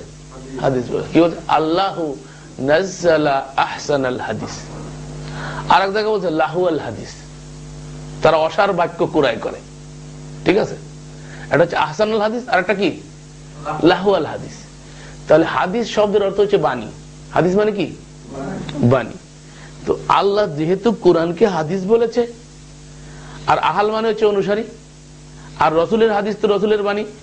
ঠিক আছে, আর রসুল বলছে ইন্না খাইরাল হাদিসি কিতাবুল্লাহ, সর্বোত্তম হাদিস হচ্ছে কি? কিতাবুল্লাহ, আল্লাহর বাণী। আল্লাহ বলছে আহসানাল হাদিস, আর রসুল বলেছে খাইরাল হাদিস। লক্ষ্য করতে হবে বিষয়টা। রসুল কিন্তু শুধু হাদিস বলে নাই, হাদিসের আগে একটা শব্দ প্রয়োগ করছে আল্লাহর ক্ষেত্রে। আল্লাহর ক্ষেত্রে আল্লাহর যে হাদিস সেটা হচ্ছে খয়রাল হাদিস, সর্বোৎকৃষ্ট।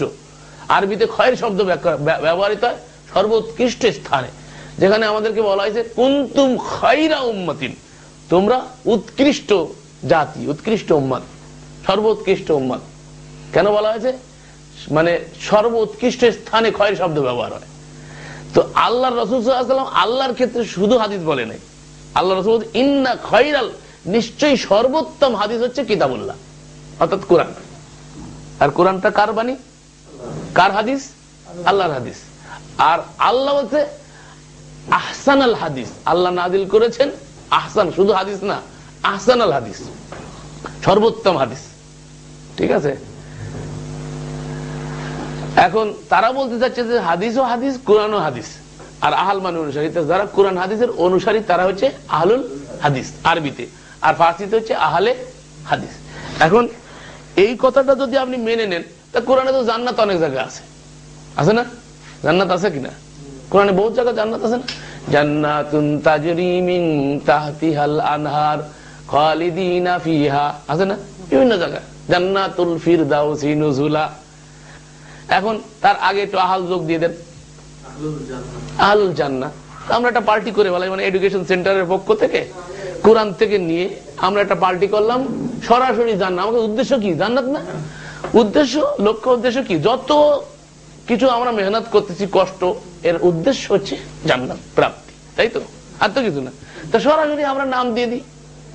এই যে মতিউর রহমান ভাই বলতেছিল যে নাম যে পরিমাণে প্রত্যেকে একটা মানে বিভিন্ন জায়গায় মাদ্রাসা আর মক্তব বানাতে এত নাম দিচ্ছে, নতুন নতুন নাম। আর আমার বলতেছিল শায়েখ নাম আর একটাও খালি নেই, আমরা আর কোন নাম দেবো? আমাদের জন্য নাম থাকলো না, সব নাম পুরো হয়ে যাচ্ছে। কথা বলতে পারছেন? এখন দেখেন, আমরা একটা নাম দিলাম আহলে জান্নাত, ঠিক আছে? আহলে জান্নাত দিলে আমরা সরাসরি পৌঁছেই গেলাম জায়গায়, তাহলে তো আর এটার বাকি থাকলো না, আর কারো জন্য থাকলো কিছু? দুনিয়াতে আমরা জান্নাতি দল। এইভাবে যদি কোরআন থেকে দুই জায়গার থেকে নিয়ে কাইটে সাইটে কাটসাট করে নাম বানানোর আর সেই নামে দল গঠন করার যদি ইখতিয়ার থাকতো, এটা হচ্ছে কি, এটা কি আল্লাহ এবং তার রাসূল এই কাজটা কখনো করেছেন? সাহাবা একরাম এই কাজটা কখনো করেছেন? সাহাবা একরামের ইতিহাসে পাওয়া যায়, তাবেঈদের ইতিহাসে পাওয়া যায়, কেউ এই কাজটা করেন না। তাদের কাছে একটা দলিল আছে, ওই আবু সাঈদ খুদরির যে হাদিসটা। এই হাদিসটা অনেক মুহাদ্দিসিনরা বিশুদ্ধ বলে নাই, যঈফ বলেছে। তারা বলতেছে যে হাদিসটা নাকি আলবানী সহিহ বলেছেন। ধরে নিলাম হাদিসটা সহিহ।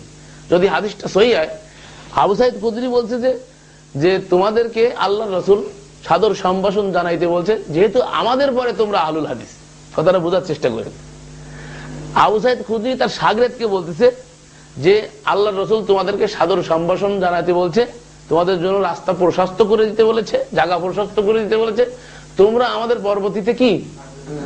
তার মানে পূর্বে সে আহলুল হাদিস ছিল কথা বোঝার চেষ্টা করবে সূক্ষ্মভাবে। পূর্বে সে আহলে হাদিস ছিল না, আমাদের পরে, তার মানে আমাদের কাছে হাদিস শিখে তোমরা হাদিসের ধারক বাহক হইয়া এই গুণটা তোমরা অর্জন করবে।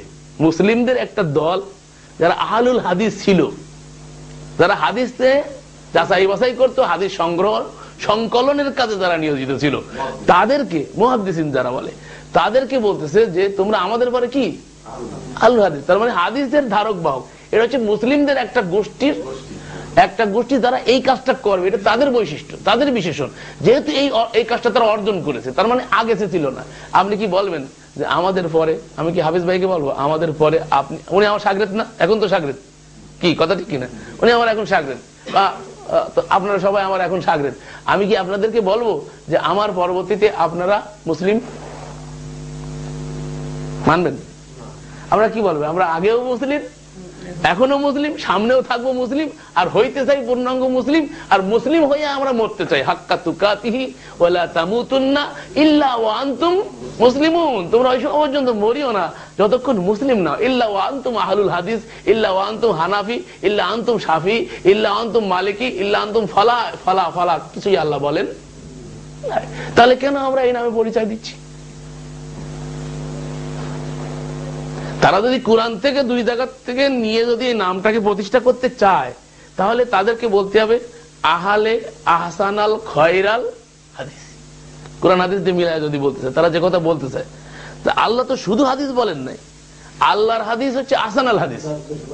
আল্লাহর হাদিস কি? আহসানাল হাদিস।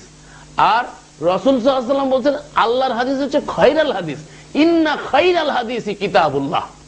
আল্লাহ রাসূল সাল্লাল্লাহু আলাইহি ওয়াসাল্লাম প্রত্যেক খুতবায় বলতেন ইন্না খায়রাল হাদিসি কিতাবুল্লাহ, সর্বোৎকৃষ্ট হাদিস হচ্ছে আল্লাহর কিতাব, আল্লাহর বাণী। আর আল্লাহ বলেন আল্লাহু নাজ্জালা আহসানাল হাদিস, আল্লাহ নাজিল করেছেন উত্তম হাদিস। তাহলে আপনি যদি এই দুইটা শব্দ নিয়ে যদি নামকরণ করতে চান, তাহলে আপনার নাম হতে হবে আহলে খয়রাল আহসানাল হাদিস। তো কই আপনারা সেই নাম তো রাখেন নাই, আপনারা বলতেছেন আমরা আহলে হাদিস। আর আহলে হাদিসরা এখন কোরআন বেশি যদি কেউ বর্ণনা করে, তার পিছনে লেগে যায়, তার আহলে কোরআন হয়ে গেছে। মানে হাদিসের এত চর্চা করা শুরু করছে, হাদিসের প্রতি এত গুরুত্ব দেওয়া শুরু করছে, যে তারা আবার কেউ যদি কোরআন বেশি বলে, তাহলে সে হাদিস মানে এরকম একটা মনোভাব তাদের তৈরি হয়েছে। এটা আবার কিন্তু ঠিক না। আপনি যদি কাউকে আহলে কোরআন বলেন, আমি আহলে কোরআন বলতে রাজি নাই, ওদেরকে যদি আহলে কোরআন বলেন, আহলুল কোরআন বলে আল্লাহ রাসূল সাল্লাল্লাহু আলাইহি ওয়াসাল্লাম সম্বোধন করেছেন ভিতরের ব্যাপারে, এই আহলুল কোরআন তোমরা কি করো, গবেষণা করো। তাহলে আহলুল কোরআন, তো আমরা কোরআনকে মানি না, আমরা কোরআনের অনুসারী না, আমরা কোরআনের ফলোয়ার। তো কাউকে আহলুল কোরআন বললে তো আমরা তো আহলে কোরআন থেকে বাদ পড়ে গেলাম। কোরআন হচ্ছে আমাদের 1 নম্বর সাবজেক্ট, কোরআন আমাদের কি 1 নম্বর সাবজেক্ট। আমরা কি হাদিস মানতে মানতে কোরআনকে উপেক্ষা করবো? এটা তো কোনো সুযোগ নেই, কি কথা ঠিক কিনা? তো এরকম হাদিসেও আছে যে কেউ যদি শেষ যুগে কোরআনকেই যদি শুধু ফলো করে, তো সে নাজাত পাওয়ার সম্ভাবনা। কোরআনের ব্যাখ্যাই হচ্ছে হাদিস সুন্নাহ। তা যদি কেউ ব্যাখ্যা না মেনে শুধু কিতাবুল্লাহ মেনে যেতে পারে, কিতাবুল্লাহ কি মানি আমরা বলেন? কিতাবুল্লাহ যে বিধান আছে সবকে আমরা মেনে ফেলেছি। রফিল ইয়াদান নিয়ে আর আমিন জোরে নিয়ে আর পাও মিলানো নিয়ে এত ঝগড়া করতেছি, ঠিক আছে? এই যে পার্টি তৈরি করে গ্যাঞ্জাম করে ঢাল সড়কি নিয়ে মাঠে নামছে, অথচ কিতাবুল্লাহর সূচনা হচ্ছে হুদাল্লিল মুত্তাকিন। আল্লাহ আহলে হাদিস হতে বলে নাই, আল্লাহ বলছে তোমরা কি হও, মুত্তাকি হও। আল্লাহ মুত্তাকি হতে বলছে না? আর মুত্তাকিকে আল্লাহ পথ প্রদর্শন করেন। দেখো এই গুণটা হাসিল করার জন্য মুহাদ্দিস হওয়ার জন্য ব্যস্ত, মুফাসসির হওয়ার জন্য ব্যস্ত, তারপরে শাইখুল হাদিস, শাইখুল কুল, অমুক তমুক কত বড় বড় ডিগ্রি, এগুলোর পরবর্তীতে দেওয়া হয়েছে। আসলে সে অর্জন করেছে, সেজন্য তাকে দেওয়া হয়েছে, ভালো কথা। কিন্তু আল্লাহ যে ডিগ্রিগুলো হাসিল করতে বলা হয়েছে, আল্লাহ মুমিন হতে বলেছে, আল্লাহ মুত্তাকি হতে বলেছে, আল্লাহ মুহসিন হতে বলেছে, তাই না? আল্লাহ মুসলিম হতে বলেছে, মুসলিম হয়ে মৃত্যুবরণ করতে বলেছে, মুসলিম নামে পরিচয় দিতে বলেছে। আল্লাহর দেওয়া পরিচয়টা যখন তাদের সামনে বলা, তখন তার গাত্র দেওয়া শুরু হয়ে যায় অনেকে। যদি কারণ এরকম হয়, তাহলে তার ইমানের সমস্যা আছে, এতে কি সন্দেহ আছে? কাউকে যদি আপনি মুসলিম বললে তার খারাপ লাগে। আর আহলে হাদিসকে এস্টাবলিশ করার জন্য আল্লাহর রাসূলও আহলে হাদিস ছিলেন, এরকম বক্তব্য আমাদের এখানে আসছে। এরকম হুজুর তার মসজিদের বক্তব্যের ভিতরে সে তুলে ধরেছে। পাণ্ডুলিপি আমার কাছে এসে গেছে, পাণ্ডুলিপি এখন আমার কাছে আল্লাহ রসুল নাকি আহলে হাদিস ছিলেন, নাউজুবিল্লাহ। হাসরে নাকি আহলে হাদিস বলে আহ্বান করা। আর তারা আরেকটা কথা বলে যে আহলে হাদিসদের নিকট হাদিসটি, তিরমিজিতে লেখা আছে আহলে হাদিসদের নিকট হাদিসটি সহিহ নয়। তার মানে কি? তার মানে সলিমদ্দি কলিমদ্দি পেটের ভিতরে গুঁতো দিলে একটা হাদিস বেরোয় না? তার নিকট যদি হাদিসটা সহিহ নয় তাহলে হাদিসটা কি দুর্বল হয়ে যাবে? তার মানে কি তাই? আহলে হাদিস এলাকায় যার কিছুই জানে না এরকম একটা লোক যদি কয় কি হাদিসটা ঠিক না, তাহলে কি হাদিসটা দুর্বল হয়ে যাবে বা হাদিসটা গয়ের সহিহ হয়ে যাবে? না। এর দ্বারা কি বোঝানো যে মুহাদ্দিসিন যারা হাদিসের ধারক বাহক ছিল, ইমাম বুখারী, ইমাম মুসলিম, ইমাম তিরমিজি, ইমাম আবু দাউদ, ইমাম নাসাই, এরকম হাদিসের যারা সম্রাট ছিল, হাদিস বিশেষজ্ঞ যারা, হাদিস জ্ঞানে যারা পারদর্শী, তাদের নিকট হাদিসটি সহিহ নয়। এটা একটা মুসলিমদের ভিতরে একটা গ্রুপ, যে গ্রুপটা এই কোয়ালিটি অর্জন করেছে। কোরআন হেফজ করলে যেমন হাফেজ হয়, তারা হাদিসের হাফেজকে তার একটা নামকরণ করা হয়েছে যে এরা হাদিসের হাফেজ, হাদিসের শায়েখ। ঠিক আছে, শায়েখ কাকে বলে দেখবেন ডেজিগনেশনে লেখা রয়েছে। সেইটাকে টাইনি আইনে একটা সংগঠন করা, আর সেই নামে পরিচয় দিতেছে আহলে হাদিস, মানে একটা কি মসজিদের সামনে লিখে দিতেছে আহলে হাদিস মসজিদ। এখন লোকগুলোর মসজিদে ঢুকতে গেলে ভয় পায়। আজকেরই ঘটনা, মসজিদের সামনে দেখে আর ঢুকে না। ঠিক আছে, তাহলে এই মসজিদগুলোর ভিতরে সত্য কথা বলা হয়। এই মসজিদগুলোর, বাংলাদেশের যত মসজিদ আছে তার ভিতরে এই মসজিদগুলোর ভিতরে কোরআন সুন্নাহর কথা বেশি বলা হয়, চর্চা করা হয়। এটা আমরা অস্বীকার করছি না, কিন্তু এই সত্য কথাটাকে মানুষ পাচ্ছে না কি জানি সামনে এই নামটার জন্য।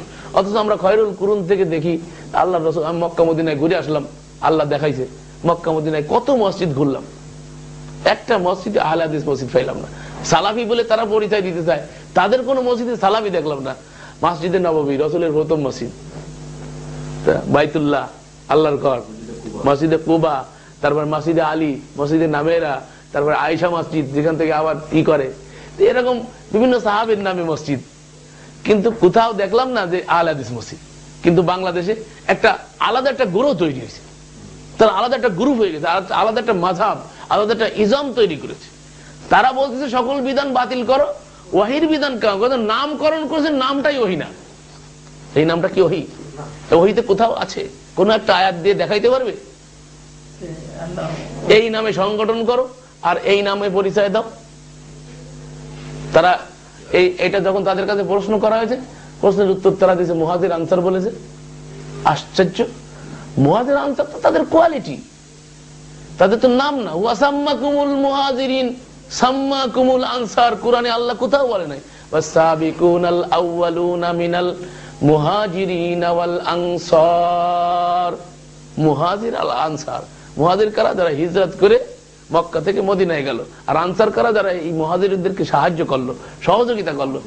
আর যারা তাদের অনুসারী পরবর্তীতে যারা এই মুহাজির আনসার, অর্থাৎ যারা হিজরত নুসরাতের মাধ্যমে দিনের কারণে যদি কেউ হিজরত করে আসে, তাদের সাহায্য সহযোগিতা যারা করবে, এই কাজটা যারা পরবর্তীতেও করবে, আল্লাযীনা নাত্তাবিউহুম বিইহসানিন রাদিয়াল্লাহু আনহুম ওয়া রাদু আনহু, আল্লাহ তাদের উপর রাজি হয়ে গেছে, তারা আল্লাহর উপর রাজি।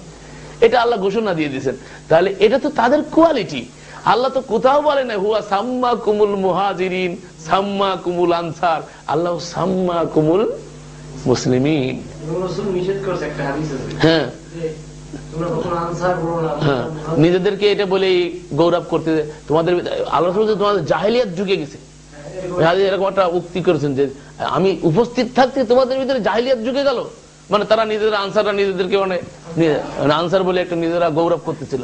আল্লাহ রাসূল সাল্লাল্লাহু আলাইহি ওয়াসাল্লাম রাগান্বিত হয়ে গেলেন এবং বললেন যে তোমাদের ভিতরে জাহেলিয়াত ঢুকে পড়ছে। আর আজকে দেখেন আহলে হাদিস নিয়ে লড়াই করা হচ্ছে রীতিমতো, আহলে হাদিসকে এস্টাবলিশ করার জন্য। অথচ ইসলামের কথা হচ্ছে কি ইসলামকে এস্টাবলিশ করতে হবে, মুসলিমদেরকে সাহায্য করতে হবে। মুসলিম ভাই ভাই, মুমিন মুমিন ভাই ভাই, ইন্নামাল মুমিনুনা ইখওয়া, ভাই ভাই। অথচ ভাই ভাই লড়াই করতেছে কি নিয়ে? আহলে হাদিস প্রতিষ্ঠা করা।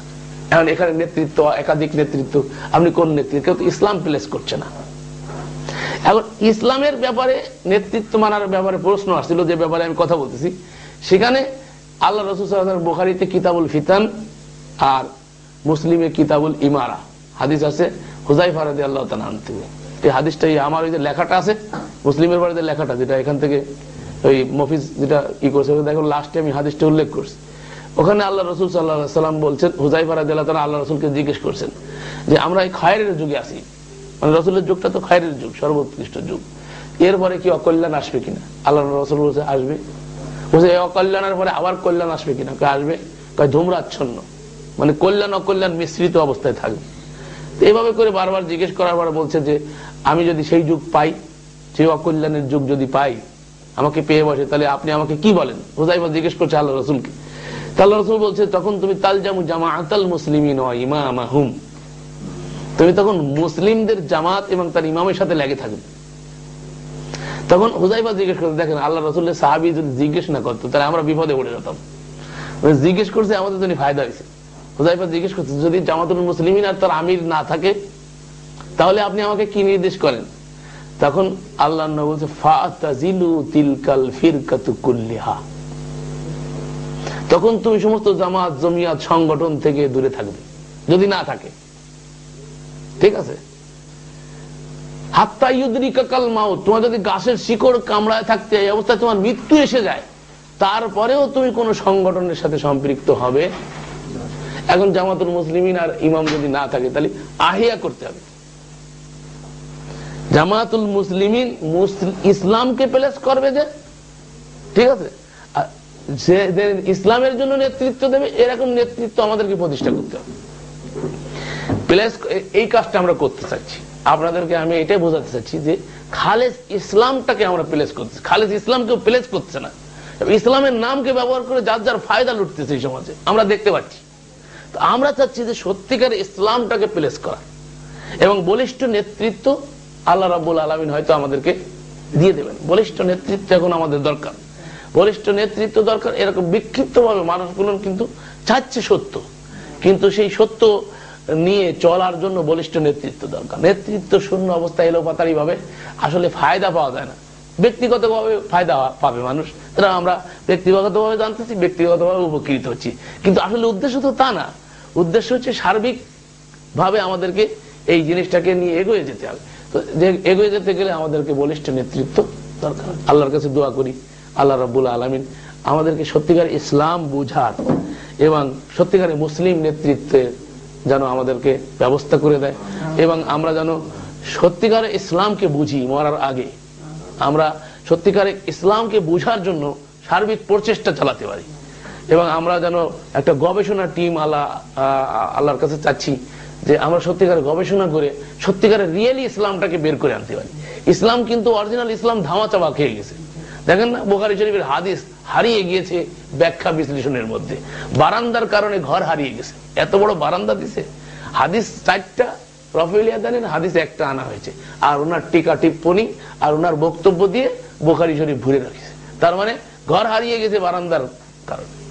বারান্দা মানে টিকা, ওনার টিকা টিপ্পনি দিয়ে উনি অরিজিনাল হাদিসকেই হারিয়ে দিয়েছে। ওনার তো এটা কাজ ছিল না, যে কাজটা ওনার ছিল না তিনি সেই কাজটা করেছে। এইগুলো চলতেছে সমাজে। সত্যিকারে আজকে আলোচ্য বিষয় আমার নিয়াত ছিল যে রবিউল আউয়াল নিয়ে কিছু কথা বলা, যেহেতু 2 দিন পরে রবিউল আউয়াল, এই মর্মে কিছু কথা বলার দরকার ছিল, এটা চিন্তা ছিল। কিন্তু যেহেতু প্রশ্নকারী প্রশ্ন করে আমাদের প্রসঙ্গ পাল্টিয়ে দিছে, এটার ভিতরে মনে হয় কোনো কল্যাণ ছিল। তো আমরা আসলে সত্যিকারের নেতৃত্ব প্রতিষ্ঠা করার জন্য আমাদের সচেষ্ট হতে হবে, এবং সত্যিকারের ইসলামকে জানার জন্য আমরা অনেক জায়গা ঘুরে আসছি। ব্যক্তিগতভাবে আমি বিভিন্ন জায়গা ঘুরে আসছি, এখনো মানে কোণঠাসা অবস্থায় আছি শুধু সত্যটাকে জানার জন্য। আজকে জুমার দিন গেছে, বাংলাদেশে অনেক মসজিদ আছে যে মসজিদগুলো নিয়ে খুতবা দেওয়ার সুযোগও আমার ছিল, কিন্তু আমি আজকে যাইনি, কোথাও যাইনি। কেন? আর এখন পুরো জায়গাতে ডাকাও ছেড়ে দিছে, আশেপাশে যেগুলো নিয়ে ডাকতো যারা সহি বলে, তারা এখন ডাকা ছেড়ে দিছে। তার কারণ আমি আসলে অরিজিনাল সহিওয়ালা ধরেছি, আর এই সহিওয়ালাকেও লেগে যাচ্ছে।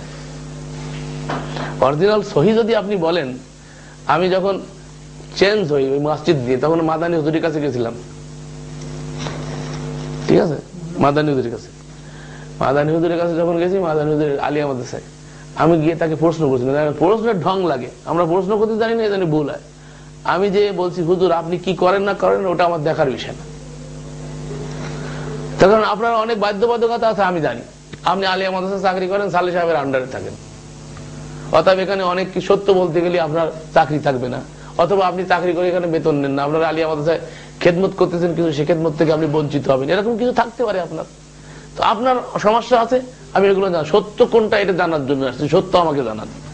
আমি তাকে এভাবে প্রশ্ন করছি, হাত এখানে বানবো না এখানে বানবো, তো উনি রফিল আদান করবো কি করবো না, তো উনি বলছেন এখানে একটা আছে এখানে একটা, আমি বললাম এটা সহি না এটা সহি, এটা আসাহ, সহি না, সহির পরে আর এক গ্রেড, মানে মানে ভালোর পরে ভালো, যেটা আমাকে বাংলায় এর কোনো প্রতিশব্দ আছে কিনা জানি না, বেস্ট, মানে মানে সব থেকে বড় কোয়ালিটির, মানে সহির পরেও আসা, মানে সহির পরেও সহি, কথা বুঝতে পেরেছেন? তো বলছে এইটা হচ্ছে সব থেকে সহি। এখন এই যারা সহি বলতেছে এর পরে আর একটা সহি আছে, কথা বলতেছেন? আল্লাহ রাব্বুল আলামিন কোরআনে বলছে জ্ঞানীর পরে কি আছে? জ্ঞানী আছে। এখন আমরা রিসার্চ করে দেখতেছি যে এই যারা সহি বলতেছে এদের মধ্যে গড়ে সহি আছে। আজকের ঘটনা দেখেন, জিন্নাপাড়া মসজিদে আজকের কি হলো, ওই গায়েবানা জানাজা, এক ভাই মারা গেছে, তার জানাজা, গায়েবানা জানাজা। এই গায়েবানা জানাজা বুখারী শরীফে আছে, আল্লাহ রাসূল নাজ্জাশীর গায়েবানা জানাজা পড়ছেন। নাজ্জাশী সম্পর্কে আল্লাহ রাসূল বলছেন তিনি অমুসলিম দেশে মৃত্যুবরণ করেছেন, কিন্তু সে ইসলাম গ্রহণ করেছিল আল্লাহ রাসূলের কাছে, এবং সে আল্লাহ রাসূল সাল্লাল্লাহু আলাইহি ওয়াসাল্লামের কে মেনে নিয়েছিল, ঈমান আনয়ন করেছিল। অমুসলিম দেশে মারা যাওয়ার কারণে তার জানাজা হয় নাই। আল্লাহ রাসূল খবর পেয়ে সাহাবা একরামকে বললেন তোমার এক ভাই মারা গেছে, তোমরা তার জানাজায় শরীক হও, গায়েবানা জানাজা পড়লেন। এখানে নাসিরউদ্দিন আলবানিও লিখছে, আমার ওই 101টা ভুলের ভিতরে আমি উদ্ধৃতি দিয়েছি, ওখানে দেখবেন যে যদি কেউ অমুসলিম দেশে মারা যায় অথবা মুসলিম দেশে মারা যায় অথবা জানাজা হয় নাই, এইরকম ব্যক্তির গায়েবানা জানাজা হয়, কিন্তু জানাজা হয়েছে। আর এবং উপরন্ত আলমাহাত থেকে গিয়েছে, সহি তরিকার লোক যে জানাজা পড়াইছে, তারপরে বলতেছে যে আমরা একটা সুন্নাত চালু করতেছি, হ্যাঁ একটা বেদাত প্রতিষ্ঠা করতেছে। নাসিরউদ্দিন আলবানী স্পষ্ট এটাকে বেদাত বলেছে। আমি কিন্তু ওখান থেকে বেরিয়ে আইছি, আমি পড়িনি। এখন আমাকে অনেকে প্রশ্ন করতেছে, এখন হুজুর পড়াচ্ছেন, বড় হুজুর পড়াচ্ছেন, আমি ছোট হুজুর যদি বেরিয়ে আসি, তো প্রশ্ন আসাটাই তো স্বাভাবিক, কেন হুজুর বেরিয়ে আসলো, বড় হুজুর পড়াচ্ছে আপনি পড়াচ্ছেন না কেন? আমি বেদাতকে তো ওটাকে সহি বলতেছে যে আমরা আজকে একটা সুন্নাত, সহি সুন্নাত চালু করলাম। এটা সব মসজিদে গায়েবানা চলে, এখানে সিটি মসজিদে একটা কম্পালসারি হয়ে গেছে, সিটি মসজিদে গায়েবানা জানাজা একটা থাকে, ওখানে একটা বাধ্যতামূলক, কেমন কথা বলতে চাইছেন? অথচ এর কোন, এটা একটা বেদাত, এটা বেদাতটা সহি আলাগের ভিতরে প্রতিষ্ঠিত, আর ওনারা যেটা করবে এটা সহি, যেহেতু ওনাকে সহি নাম পড়ে গেছে, কথা বুঝতে পেরেছেন? তো এই হচ্ছে বিষয়। এরকম অসংখ্য গয়ের সহি আজকে সহি বলে চলতেছে, অসংখ্য প্রমাণ আমাদের কাছে আছে, দলিল আছে, কিন্তু আমরা চাচ্ছি সত্যিকারের রিয়েলি ইসলাম কোনটা, পপুলার ইসলাম না, রিয়েলি ইসলাম। রিয়েলি ইসলামকে আমাদেরকে উদ্ঘাটন করার জন্য সচেষ্ট হতে হবে এবং বলিষ্ঠ নেতৃত্ব আমাদের দরকার। তার জন্য আল্লাহর কাছে প্রার্থনা করা, আল্লাহ যেন আমাদেরকে ব্যবস্থা করে দেয়, এবং নেতৃত্বের যে যোগ্যতা, সে যোগ্যতা যেন আল্লাহ আমাদেরকে দান করে। আর নেতৃত্ব সকলকেই দিতে হবে, একদিক থেকে সবাই নেতা, কুল্লুকুম রাইন ওয়া কুল্লুকুম মাসউলিন আন রাইয়াতিহি, তোমরা সকলেই অভিভাবক, অধীনস্থ সম্পর্কে জিজ্ঞাসা। একটা সেন্ট্রালি নেতৃত্ব থাকবে, এরপরে সেই সেন্ট্রাল নেতৃত্বের নেতৃত্বে আরো নেতৃত্ব থাকবে সর্বস্তরে। তার মানে নেতৃত্বের যোগ্যতা সকলের ভিতরে থাকতে হবে, এটা আল্লাহর কাছে চাওয়া। এবং আমরা যেন সত্যিকারের জিনিসটা নিয়ে সমাজে সামনে প্লেস করতে পারি, এবং মৃত্যুর আগে যেন আল্লাহ রাব্বুল আলামিন আমাদেরকে যে কোনো ভাবে, তার পছন্দনীয় ভাবে যেন সত্যিকার ইসলামটাকে আমরা একবার যেন দেখতে পারি, যে যেভাবে প্রতিষ্ঠা হয়, যেটা যেভাবে তিনি চান সেভাবে যেন প্রতিষ্ঠা হয়, এবং আমাদেরকে যেন আল্লাহ ব্যবহার করে নেন। আল্লাহ যেন আমাদের সকলকে কবুল করে নেন। আল্লাহুম্মা আমিন। সুবহানাক আল্লাহুম্মা ওয়া বিহামদিকা আশহাদু আল্লা ইলাহা ইল্লা আনতা আস্তাগফিরুকা ওয়া আতুবু ইলাইক। একজনে 7 ভাগ হবে না, আরেকজন 7 ভাগ হবে। এখন এটা মানে সংক্ষেপে একটু যদি বলতে। 7 ভাগের পক্ষে আর বিপক্ষে। আসসালামু আলাইকুম।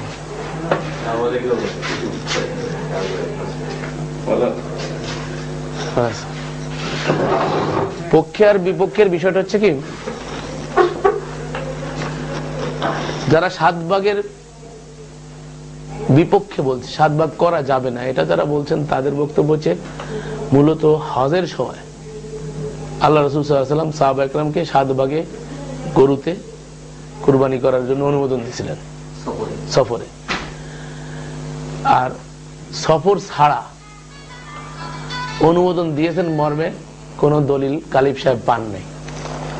গালিব সাহেব একটা হাদিস তিনি তার বইয়ের মধ্যে প্লেস করছেন, তো সেই হাদিসটাকে তিনি বলছেন ব্যাখ্যাবিহীন হাদিস।